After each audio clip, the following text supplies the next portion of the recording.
नमस्ते, मैं हूँ तिलक कछाड़िया और मास्टर प्लान में आप सभी का स्वागत है। इंडियन हेल्थ सिस्टम की दूसरे एपिसोड में आज मैं आपको बताऊंगा दो सिस्टम के बारे में। एक सिस्टम है पेशेंट रेफर्ड सिस्टम और दूसरा है ब्लड सप्लाई सिस्टम। देखिए, ज़्यादातर पेशेंट रेफ़र होता है गांव में या छोटा शहर में, जो छोटा स्वास्थ्य केंद्र रहता है वहाँ से ज़्यादा पेशेंट रेफ़र होता है, क्योंकि वहाँ सिस्टम ज़्यादा मौजूद नहीं रहता है, डॉक्टर भी ज़्यादा अवेलेबल नहीं रहता। इसलिए आप लोग अगर वहाँ पे कोई क्रिटिकल पेशेंट को लेके जा रहे हैं, उन लोगों के पास सिस्टम मौजूद नहीं है, तो इसलिए वो लोग नज़दीकी जो बड़ा अस्पताल है, जहाँ काफ़ी बड़ा सिस्टम है, काफ़ी मशीनरी सपोर्ट है, डॉक्टर भी ज़्यादा है, वहाँ वो लोग रेफ़र कर देते हैं।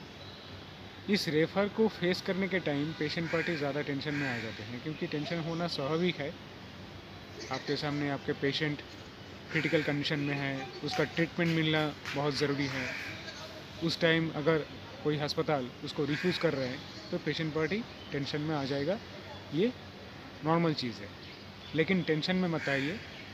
इस टाइम आप लोगों को कुछ प्रिकॉशनरी सर्विस लेना पड़ेगा उन लोगों की तरफ से। एक है, जब कोई छोटा अस्पताल पेशेंट को रेफ़र कर रहे हैं, उस रेफ़र के टाइम उस अस्पताल के डॉक्टर से उस टिकट के ऊपर लिखवा लीजिए दूसरा जो अस्पताल में उन लोग रेफ़र कर रहे हैं उस अस्पताल का नाम और डिपार्टमेंट के नाम। अस्पताल का नाम और डिपार्टमेंट के नाम लिखने से जब दूसरी बार आप लोग उस बड़ा अस्पताल में जा रहे हैं पेशेंट को लेके, वहाँ तुरंत एडमिशन हो जाएगा उस टिकट के ऊपर डॉक्टर के लिखने की वजह से। ठीक है, तो इसको आप लोग ध्यान में रखिए, उस डॉक्टर से टिकट के ऊपर लिखवा लीजिए। दूसरा ये है कि जब पेशेंट को आप लोग लेके जा रहे हैं बड़ा अस्पताल, तो छोटा अस्पताल से ये चीज़ मांग ले कि वो लोग रेफ़र करने के टाइम पेशेंट को बेसिक ट्रीटमेंट दे के निकालें, क्योंकि पेशेंट को ज़िंदा रहना बहुत ज़रूरी है बड़ा अस्पताल तक, इसलिए उसको बेसिक ट्रीटमेंट दे के निकालें।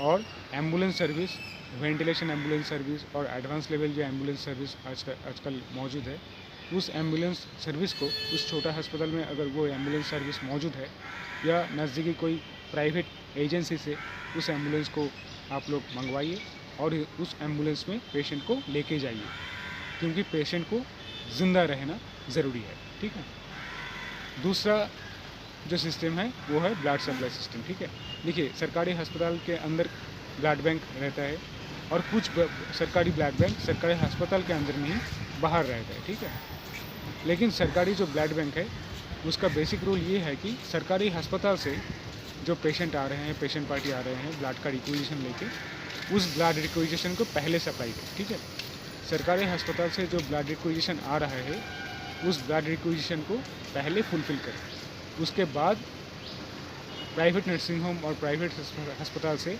जो पेशेंट पार्टी आ रहे हैं, जो रिक्विजिशंस आ रहा है, उसको फुलफ़िल करें। लेकिन फर्स्ट प्रायोरिटी सरकारी अस्पताल का रिक्विजिशन है। ठीक है, तो इसलिए और सभी सरकारी ब्लड बैंक में ब्लड फ्री में मिलता है।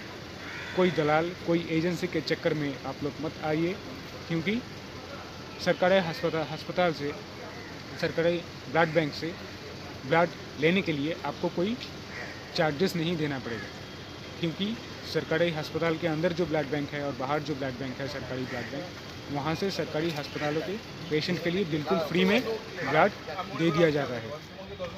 इसके लिए कोई चार्जेस सरकारी अस्पताल, सरकारी ब्लड बैंक नहीं लेता। ठीक है, तो इसको ध्यान में रखिए। अगर प्राइवेट नर्सिंग होम से कोई पेशेंट पार्टी आ रहा है तो उसके लिए शायद चार्जेस देना होता है कहीं ना कहीं, लेकिन सरकारी अस्पताल से जो रिक्विजिशन आता है ब्लड बैंक के पास, उसके ऊपर कोई चार्जेस नहीं बनता।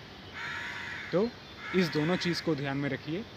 अगर आपके पेशेंट को कोई छोटा अस्पताल रेफ़र कर रहे हैं तो रेफ़र करने के टाइम उस छोटा अस्पताल के डॉक्टर से टिकट के ऊपर बड़ा अस्पताल का नाम और डिपार्टमेंट का नाम लिखवा लीजिए और डॉक्टर का रेफरेंस उस टिकट के ऊपर लिखवा लीजिए।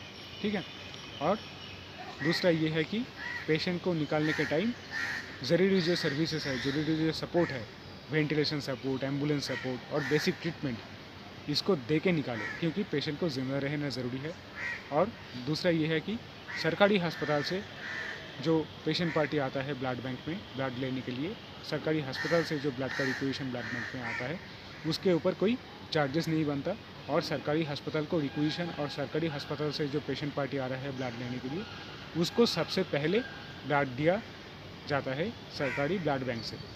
उसके बाद प्राइवेट नर्सिंग होम और प्राइवेट अस्पतालों के पेशेंट को ब्लड दिया जाता है, लेकिन पहले सरकारी अस्पताल, और वो बिल्कुल फ्री में। ठीक है, आज के लिए बस इतना ही।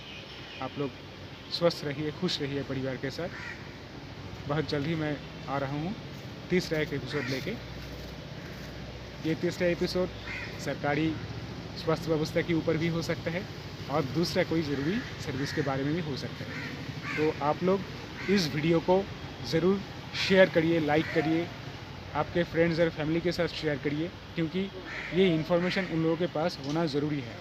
ठीक है, ये ज़रूरी इन्फॉर्मेशन उन लोगों के पास होना बहुत ज़रूरी है, क्योंकि अस्पताल में आना अच्छा बात नहीं है, लेकिन जब आ रहे हैं लोग तब उसके पास प्रॉपर इन्फॉर्मेशन रहने से उसका ही फ़ायदा होता है, उसका काम आसान बन जाता है।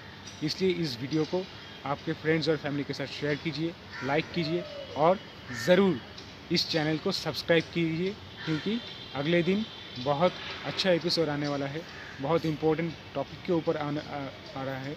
तो इसलिए आप लोग इस चैनल को ज़रूर सब्सक्राइब कीजिए और बेल आइकन को दबा के नोटिफिकेशन ऑल करके रखिए, क्योंकि वीडियो आने से आपके पास इन्फॉर्मेशन पहुंच जाएगा कि नया वीडियो हम लोगों का आ गया। ठीक है, तो आप लोग तब तक स्वस्थ रहिए, खुश रहिए, परिवार के साथ रहिए। शुक्रिया। आज के लिए बस इतना ही, बहुत जल्दी मुलाकात होगी। नमस्ते।